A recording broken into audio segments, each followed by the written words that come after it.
Thiruvananthapuram DCC അധ്യക്ഷ സ്ഥാനം N ശക്തൻ രാജിവെച്ചു. രാജിക്കത്ത് KPCCക്ക് കൈമാറി. അമൽ തേനമ്പറമ്പിൽ വിവരങ്ങളുമായി. അമൽ, തിരഞ്ഞെടുപ്പിന്റെ നടുക്കടലിൽ നിൽക്കുമ്പോൾ DCC അധ്യക്ഷന്റെ രാജി എന്തുകൊണ്ടാണ്?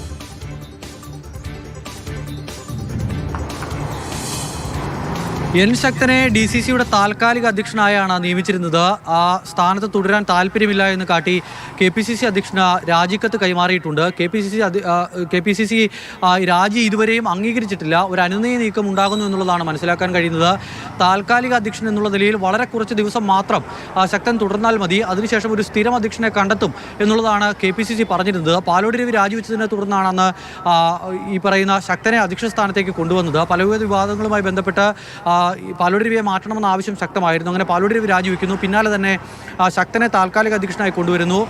കൊണ്ടുവന്ന സമയത്തും സ്ഥിരം അധ്യക്ഷൻ എന്നൊരു പദവി നൽകാൻ പോലും തയ്യാറായിരുന്നില്ല. പകരം ഒരാളെ കണ്ടെത്തും വരെ മാത്രം എന്നുള്ളതാണ് ശക്തനോട് പറഞ്ഞിരുന്നത്.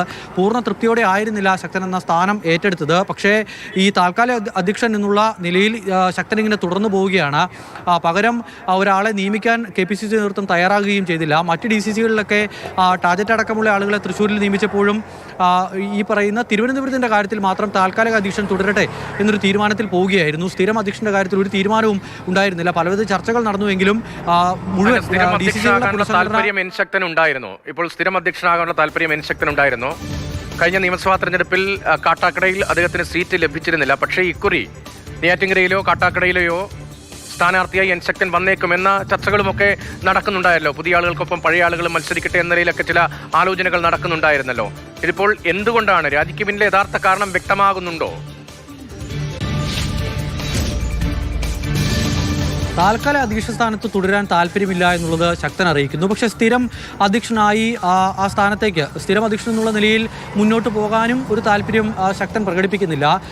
ഈ പറയുന്ന പാർലമെന്ററി രാഷ്ട്രീയത്തിൽ സജീവമാകാനുള്ള തീരുമാനമാണ് ശക്തന്റെ ഭാഗത്തു നിന്നും ഉള്ളത് എന്നുള്ളതാണ് മനസ്സിലാക്കാൻ കഴിയുന്നത്. നേരത്തെ രതീഷ് പറഞ്ഞതുപോലെ നിയമസഭയിലേക്ക് മത്സരിക്കാനുള്ള ഒരു ആലോചന ശക്തന്റെ ഭാഗത്തു നിന്നും ഉണ്ട് എന്നുള്ള സൂചനകൾ നേരത്തെ തന്നെ വന്നിരുന്നു. ആ ഒരു ഘട്ടത്തിലാണ് DCC അധ്യക്ഷന്റെ സ്ഥാനത്തേക്ക് മറ്റൊരാളെ നിയമിക്കണമെന്ന ആവശ്യം ശക്തൻ ഉന്നയിക്കുന്നത്. ഇതാദ്യമായല്ല രാജ്യസന്നദ്ധത നേതൃത്വത്തെ ശക്തൻ അറിയിക്കുന്നത്. ഇതിനു മുൻപ് 2 തവണ താൻ സ്ഥാനമൊഴിയുകയാണ് എന്നുള്ള കാര്യം നേതൃത്വത്തെ അറിയിച്ചിരുന്നു. പക്ഷേ നേതൃത്വം അന്ന് ഒരു അനുനയ നീക്കം നടത്തി ഒരു സ്ഥിരം അധ്യക്ഷൻ വരും വരെ സ്ഥാനത്ത് തുടരണമെന്നൊരു ആവശ്യം ഉന്നയിച്ചിരുന്നു. ഇപ്പോഴും അതുതന്നെ ഉണ്ടാകാനാണ് സാധ്യത.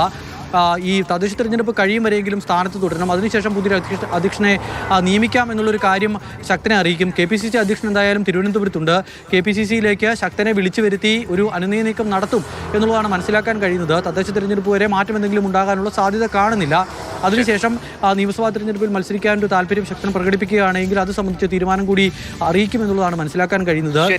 നിയമസഭാ തെരഞ്ഞെടുപ്പിൽ മത്സരിക്കാനുള്ള താല്പര്യം അതുകൂടി പ്രകടിപ്പിക്കുന്നതിന്റെ ഭാഗമായിരിക്കാം പ്രധാനപ്പെട്ട പദവി ഒഴിയാനുള്ള സന്നദ്ധത എൻ ശക്തൻ അറിയിക്കുന്നത്. പ്രധാനപ്പെട്ട പദവിയിൽ തുടരുന്നവരെ അവരെ ഒരുപക്ഷെ നിയമസഭാ തെരഞ്ഞെടുപ്പിൽ പുതിയ DCC അധ്യക്ഷന്മാർ ഉൾപ്പെടെയുള്ളവരെ പരിഗണിക്കാനുള്ള സാധ്യത വളരെ കുറവാണ്. സംഘടനാ രംഗത്ത് അവർ തുടരട്ടെ എന്നൊരു നിലപാടിലേക്കാണ് നേതൃത്വം പൊതുവിലൊരു ധാരണയിലേക്ക് എത്തുന്ന സാഹചര്യത്തിൽ കൂടിയായിരിക്കാം ഒരുപക്ഷെ ഈ രാജ്യസന്നദ്ധ എന്നതും വളരെ പ്രധാനമാണ്.